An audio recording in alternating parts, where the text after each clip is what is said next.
जिंदगी की राह बाइबल की किताबन का अध्ययन हवे, जीवन की आपके बढ़िया रास्ता में आगे बढ़े के चरवाही करेला और परमेश्वर के नाहिन जिंदगी जिए में मदद करेला।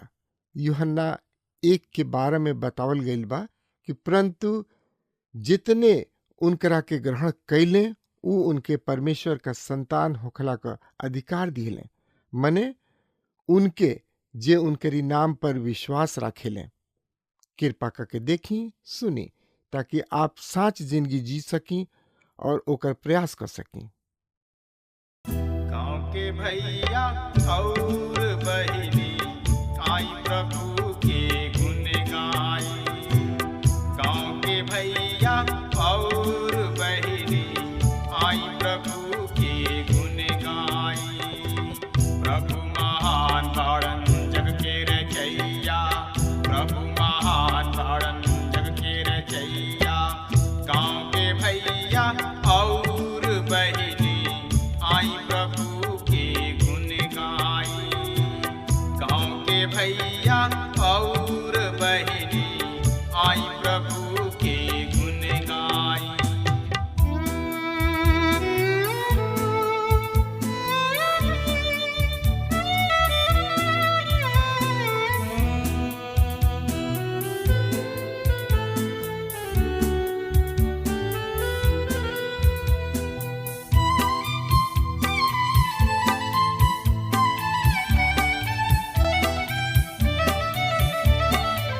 आकाश के तरई बन के चिरई उनकर भजन करे।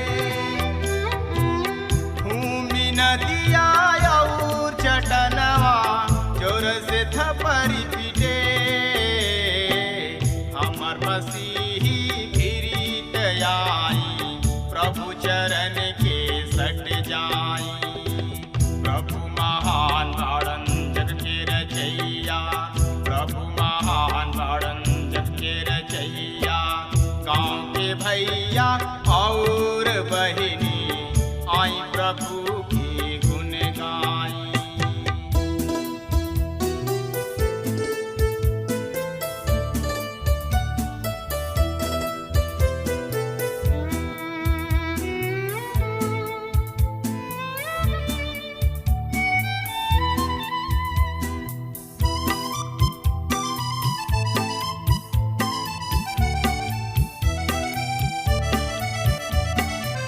उनकर अगिया जे न मानी पापों में गिरत जाई।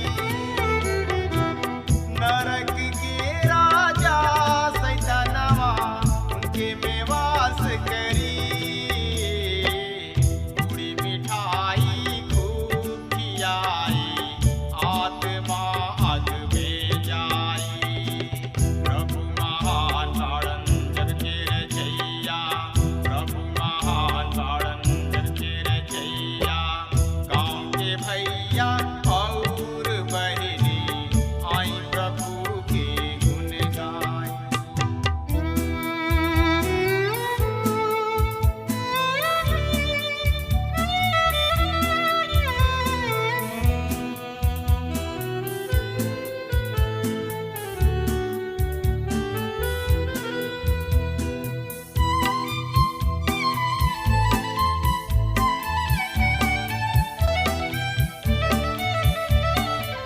हम तो गवैया प्रभु कथन के पाहुर देवे यनी।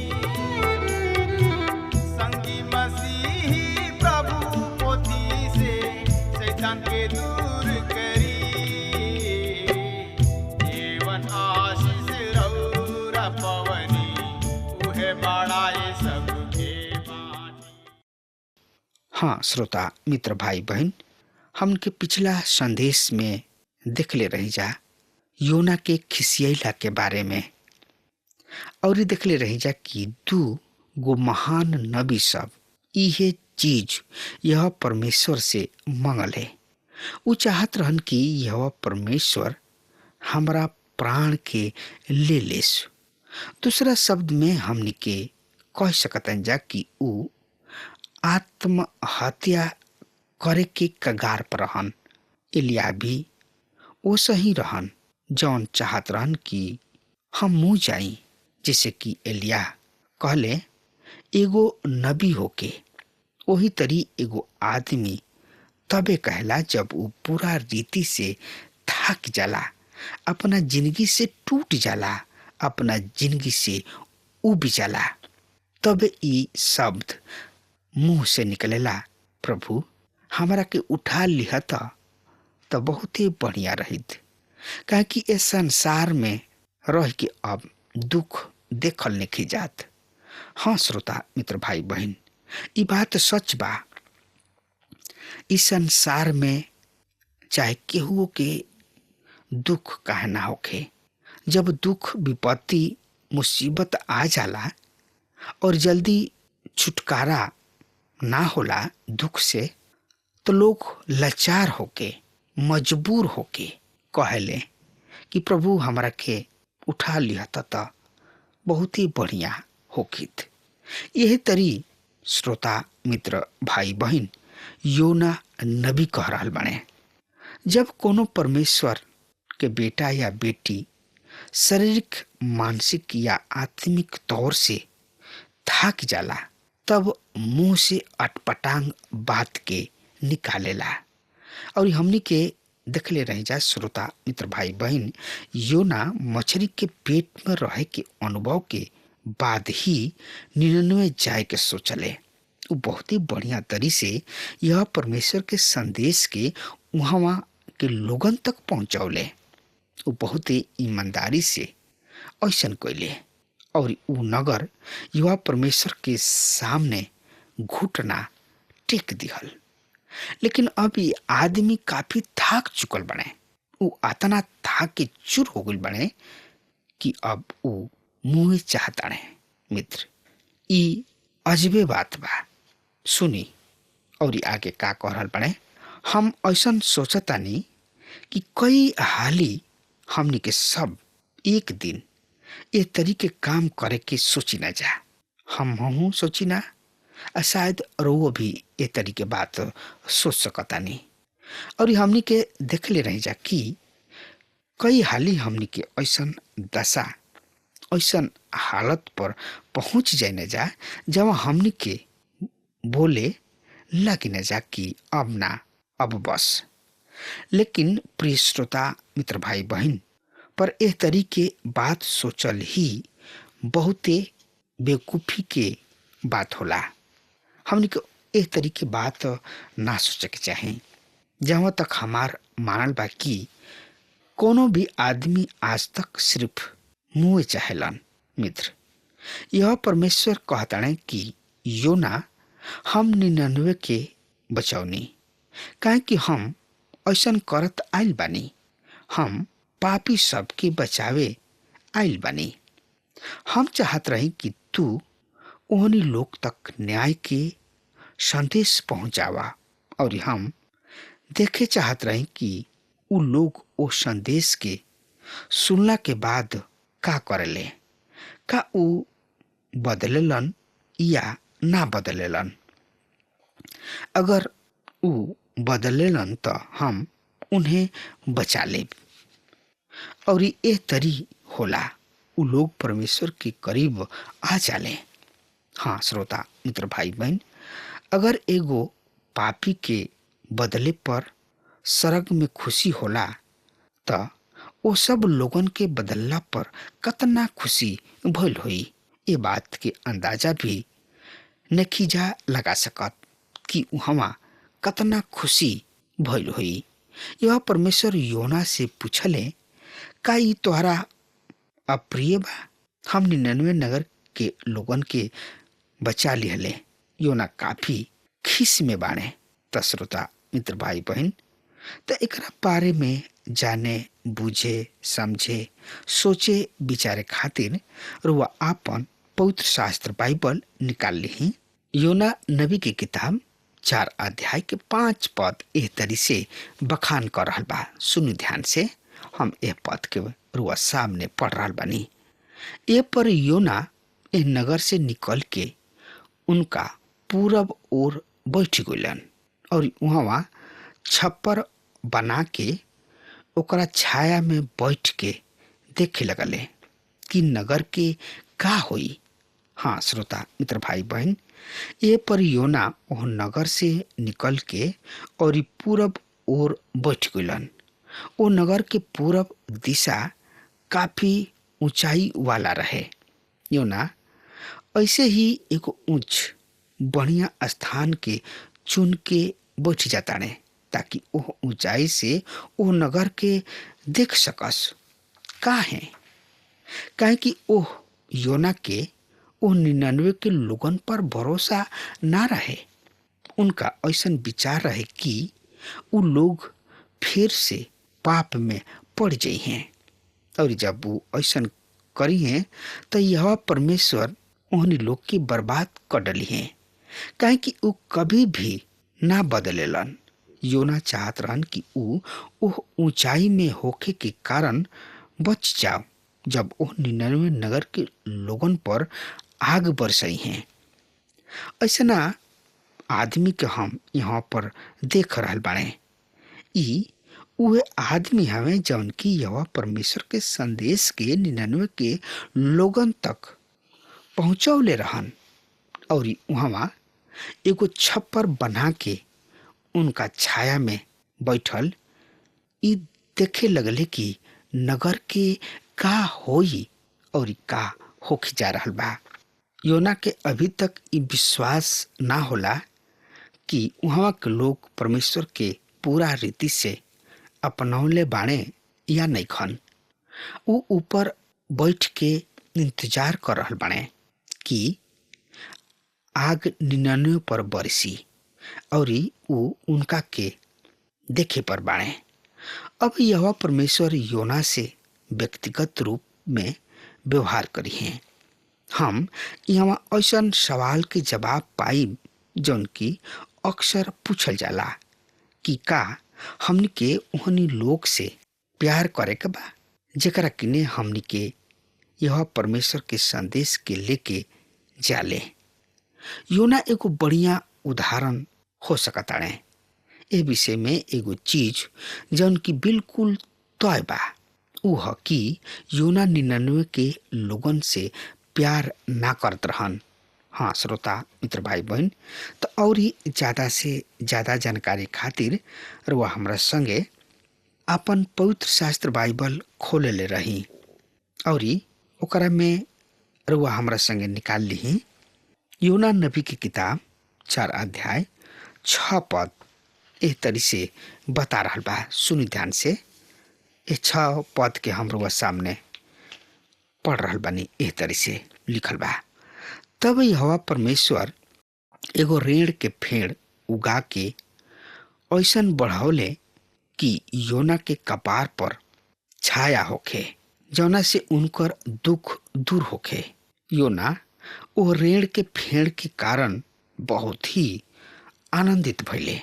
तब यहोवा परमेश्वर एगो रेड़ के फेड़ उगा के, यहाँ रेड़ के फेड़ वही तरी उगावल गइल जौना तरी ओ मछरी पहले ठहरावले रहन। और अगर हुआ यहोवा परमेश्वर के द्वारा ठहरावल गइल ओ मछरी पर विश्वास नहीं करत, फिर रुआ एह रेण के फेड़ पर भी विश्वास ना करब। हम रेण के फेड़ पर विश्वास करतानी और ओह मछरी पर भी विश्वास करतानी।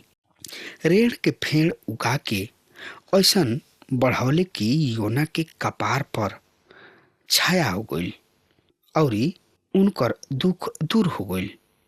योना ओह रेण के फेड़ के कारण बहुत ही खुश भइले।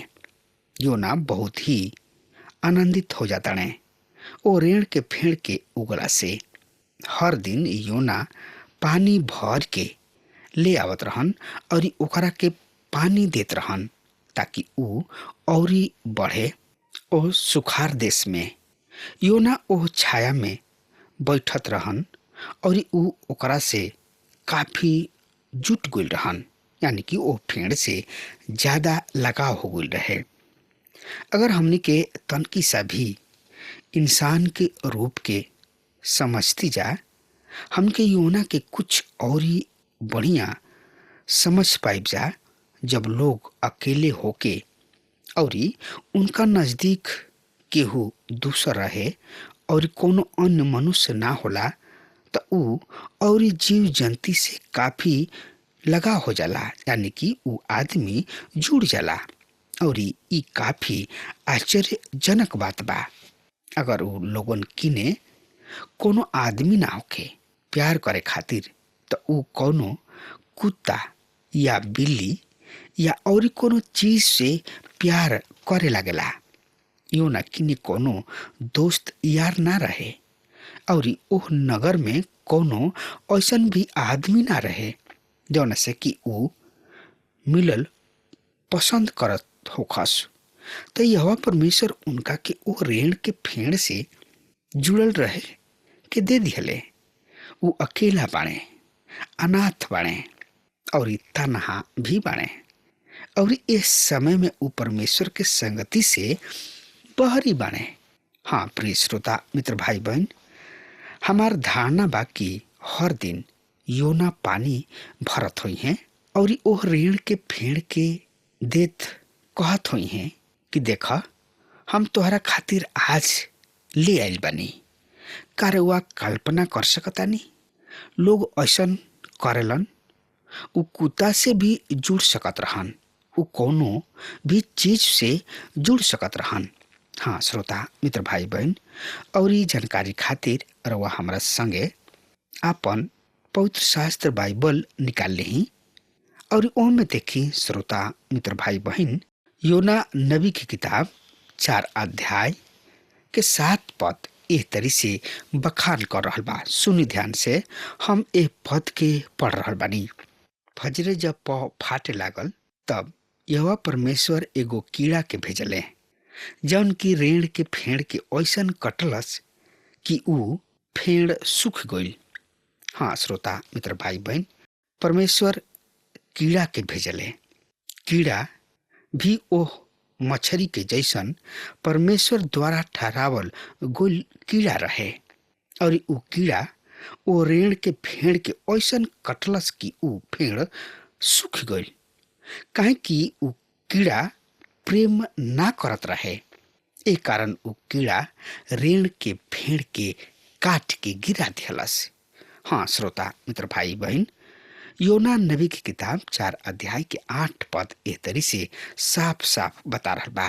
जब सूरज उगल तब यहोवा परमेश्वर पुरवैया हवा बहावले और लू चलवावले और घाम योना के कपार पर ऐसन लागल कि ऊ मूर्छित होखे लगले और ऊ ई कह के मृत्यु मंगले, हमरा खातिर जिंदा रहला से कहीं मर गइल ही बढ़िया बा।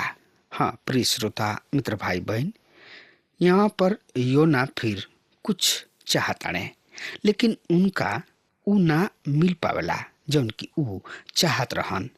एकर कारण उनकर चाहल व्यर्थ बा।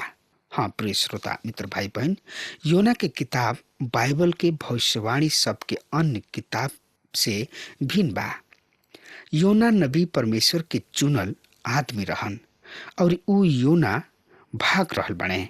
परमेश्वर के आज्ञा के नइखन मानत, उनका आज्ञा के उल्लंघन करताने। लेकिन योना ई भूल गइल रहन कि प्रभु परमेश्वर हमरा के पीछा कर रहल बने।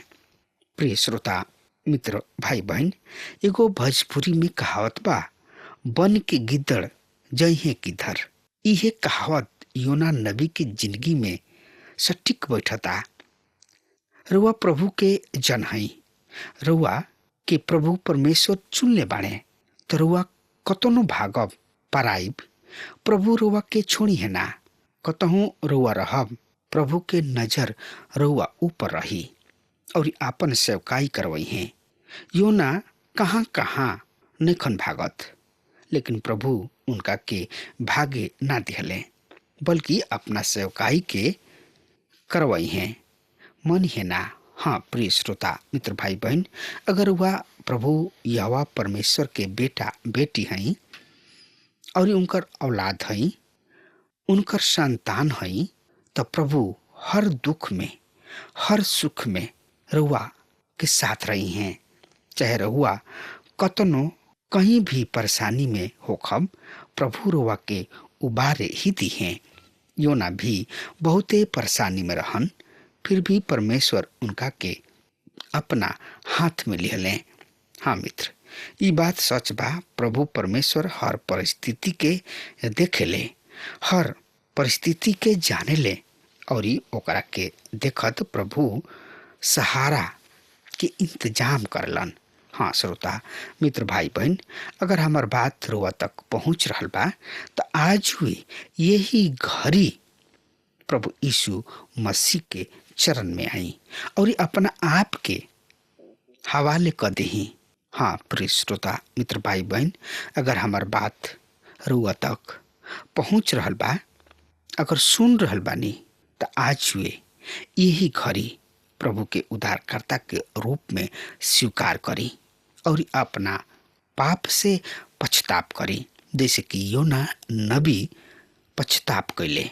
हाँ प्रिय श्रोता मित्र भाई बहन, अब हमार समय खत्म हो रहा बा, तब तक खातिर वो हमारे के आज्ञा दी। परमेश्वर हुआ के बहुत ही आशीष देस। आमीन। हमके विश्वास बा कि ई कार्यक्रम आप सब खातिर फायदेमंद सिद्ध भइल हुई। अगर आप सबके लगे बाइबल से चाहे आपकी निजी जिंदगी से कोनो सवाल होके, चाहे कोनो समस्या खातिर प्रार्थना करावे चाहतनी, तो हमारी फोन नंबर पर जरूर संपर्क करें और आज का दिन आप खातिर सुखद बना